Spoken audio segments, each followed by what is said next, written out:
కాస్త డబ్బులు ఎక్కువ ఉండి వెల్ సెటిల్డ్ అనుకున్నటువంటి వాళ్ళు సాధ్యమైనంత వరకు పల్లె ప్రాంతాల్లో ఒక ఎకరం కొనుక్కోండి. అందులో ఒక పావు ఎకరం చెరువులాగా తయారు చేసుకోండి, నీటి వనరుగా తయారు చేసుకోండి. వర్షాలు వచ్చే వాటిని అక్కడ స్టాక్ ఉండేటట్టు సెట్ చేసుకోండి. తద్వారా ఒక చిన్న చెరువు జలవనరుగా మారుతుంది. ఎందుకంటే ఒక 10 ఏళ్ళు పోతే ప్రపంచవ్యాప్తంగా జల సంక్షోభం పతాక స్థాయికి చేరుతుంది.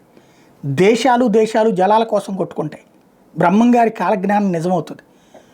ఎందుకు అంటే క్రమక్రమంగా వేడి పెరుగుతోంది భూమి మీద. ఈ ఏడాది 1.5% అధిక ఉష్ణోగ్రతలు నమోదైనవి. పచ్చటి ప్రాంతాలు ఎండిపోయినాయి. అగ్ని పుట్టుకొచ్చి అమెరికా లాంటి చోట్లను చూస్తున్నాం. రాబోయేటటువంటి రోజుల్లో ఇంకా తీవ్రమైనటువంటి పరిస్థితులు ఎదురవుతాయి. కాబట్టి భవిష్యత్తుని దృష్టిలో పెట్టుకుని మనం ఎంత ఫిక్స్డ్ డిపాజిట్ చేసాం, ఎంత బంగారం కొన్నాం, ఇది కాదు కావాల్సింది.